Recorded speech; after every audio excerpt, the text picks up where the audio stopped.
Alaka'i TV. Today we're doing How's Life In, the show where we teach you what life is like in other countries represented by BYU students. Today we're doing Mexico because it is Mexican Independence Day today. Isn't that right? Yeah. We've got Adolfo Arellano. Arellano. Welcome to the show. Thank you. A little bit before the show, I walked around BYUH and I asked people what they knew about Mexico. So we're going to show that to you now and see how correct they are or how not correct they are. So let's have a look. There's tacos. What is it like? Mexico is like tacos, burritos, nachos. So stereotypical. Taco? I've only been to Tijuana, which is like really poor area, so it's like super ghetto. That they have like a day, like the day for the death, I think. Yeah. So all I know is a country located in the United States, but I don't. People go there to vacation a lot. I think they're good people. There's probably a lot of history, probably a lot of architecture that's pretty old, and a lot of Latin music. So we know a lot. Oh, didn't even know, you know, like. One of the questions that one of the people, some people have been like talking about has to do with Mexican Independence Day, which is, you know, on the 16th of September, right? A lot of people think it's on the 5th of May. Do you want to describe? You want to explain the difference to us? Yeah. Okay. First of all, nobody really ever celebrates, you know, in Mexico, the Cinco de Mayo, 5th of May. It's not like a big thing, a big celebration like over here. That day, we had a French invasion, so that day there was a war between the Mexican people and the French. But that was one of the few that we won to the French. Pretty much. So what do you do on the 16th of September to celebrate? There's parties all over. In my house with my family, we like buy fireworks. We cook Mexican food like pozole. What's pozole? Pozole is like a broth. I feel like you took me up here with fireworks and brought me down here with broth. Wait, what? Like, explain it a little better. It's like one of the traditional foods from over there. It's like a soup that has like corn, pork, and other stuff. It's really, really good. Oh, okay, that sounds Yeah. good. This is posada. Posada? Pozole. Pozuelo. Pozole. Pozole. This is pozole. Well, how is life in Mexico? I guess it depends where you live. It's a lot about your social class that defines the place where you live, the place where you study, places where you hang out, people that you relate with. For me, I was raised with my mom mostly, because my parents are divorced. So I had the chance to live with her for a little bit, which she lives in a more like, you know, like in a nice place, a nice part of the city. And then when I was like 13, I moved with my dad, which is way different. It's a little bit more, I guess you could say ghetto. So you've seen all sides. Yeah. It's would it be fair to say that it's pretty class diverse in Mexico? All right, so you sent us some pictures. We wanted to check out. Okay. I think this is a video of food. I love food. Yeah. All right. Do you want to just like describe to me what this is?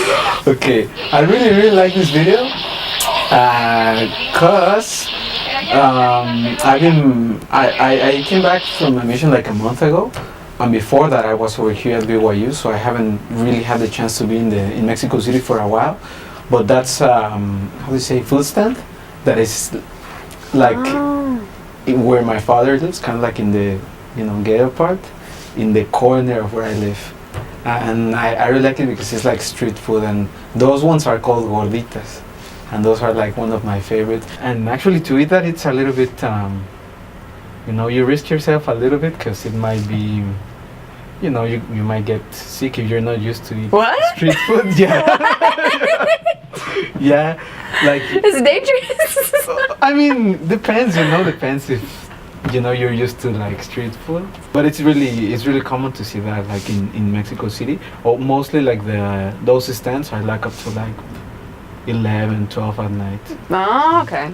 So food stands all the time, all around. Is food a really big part of, would you say, Mexican culture? Oh yeah, there's a big variety of food. You can buy like all sorts of things like street food, kind of like fancy food, all kinds. More than just tacos. Yeah. So to those people that have only tried tacos so far, what do you think they should try to branch out? Well, one of my favorite is tortas. That's one of the things that I like the most. And there's a picture about tortas, and it's a funny story. Sorry, what is it? Okay, so. Case of cheese. Sorry, I'm sorry. Okay.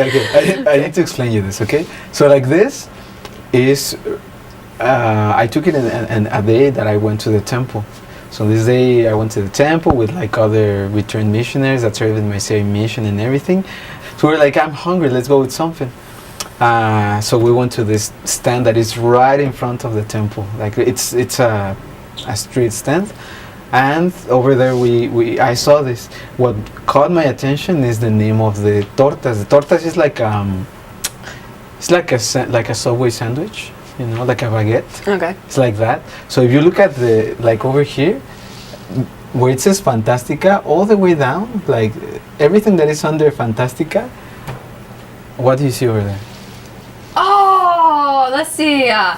Misonera, Mormon, Nipai, Aman, Gadianten. There's a food in Mexico across from the temple called Gadianten. I bet that one makes you have a sick stomach. Oh yeah, and I ate the Moroni one. Oh, it's not over here, but that is there's so another one. funny. Yeah, and I love it. Yeah, these are the ingredients of like, here it says what it has. So this is the name of the torta and then what it has. Oh my gosh. That's great. Yeah. That's great. Mm-hmm. So food. Yeah. Mormon food. That's great. Okay. This is another street stand. Oh, I can see there's a couple street stands in the background too, huh? Mm-hmm. Mostly what you will see in a stand, you will see two bowls. Okay, what do you think is that? I want to say bowl? that's salsa and salsa verde. Exactly. Is that actually what it is? Yeah, it is. The green salsa and red salsa? Yeah. So like you get to choose which salsa you want, but like they say that like if you're a real man, you will eat the red one. Oh, so this is the temple right across we have a picture of the temple that's where the Mormon Mexican food is right across from. That's great. Let's see what else we got though. Who are these kids? Okay, so that's me and my sister right there, and there's this she was kind of crazy, and the one that is holding us, me and my sister, You look kind of scared. Yeah, a little bit. Yeah, I'm a little bit freaked out. Alright, and this is your school photos, or? Yeah, this is in elementary school. Are you wearing uniforms? Yeah, most of schools in Mexico wear uniforms, so they don't show like, so it's not so obvious, right? Like the social class difference. Yeah. That's good. A lot of countries do that. America is not so much, but that's interesting. Alrighty, and this is a place where I lived with my mom. Alrighty, what's this really? This is kind of a pretty building. This is one of the main places that people visit when they go to Mexico City, and this is a place called Bellas Artes, which is a place where like the National Opera or orchestra. Sorry, yeah, that's a place where they play, and there's other cultural events over there. Oh, okay. So there's the architecture we saw or someone was asking about. Yeah. But I have a question actually. This is from my own. I've seen pictures of flat roofs, houses. Is that a thing? Like, you know, they're like, I don't know. Do you know what I'm talking about? They're like brown, and the roof of the house is like its own like balcony. Yeah. Is that a thing, or is that just? No, that's a thing. Yeah, but it's depends where you go, because I've seen other places, for example, in the north, where like the houses are more built like in the way they are built in the U.S. You know, like the roofs like this. But mostly in Mexico City, it's like just like flat. The idea is to like maybe in the future build something On top. Yeah, and then on top. Alrighty, it's fun. You have your picture of your dog? Yeah, that's my dog. He's cute. My protector, you know. Alrighty, where's this? That's my school. That's my high school. No uniforms? No, that's one of the things that I like. It's a public high school, which is funny because like it's near where in Mexico there was a church high school. Now it's an empty seat. What was this public school like? This high school especially, you see people mostly from middle to low class. It's a nice environment, but I wouldn't say it's like the most healthy environment. This is me like a couple of weeks ago when I was leaving and I was coming over here. So is there anything else that BYUH should know about Mexico and on this wonderful day where we celebrate your independence? I would say, even though it sounds like, you know, a little dangerous in some parts and stuff, or, you know, some things that you wouldn't be really comfortable with, one of the things that I like about Mexico is that there's a lot of variety of things. Like there's a lot of places to go, lots of things to see. There's a lot of opportunities also, like for work, for many things. Food is cheap, and it's a pretty touristic place. Like you wouldn't regret it. A lot of culture, a lot of things. Go to Mexico, eat the food. Thank you so much for coming and teaching us a little bit today. We really appreciate it, and feel like I know a little bit more. And tune in next time for our next country. Until then, adios.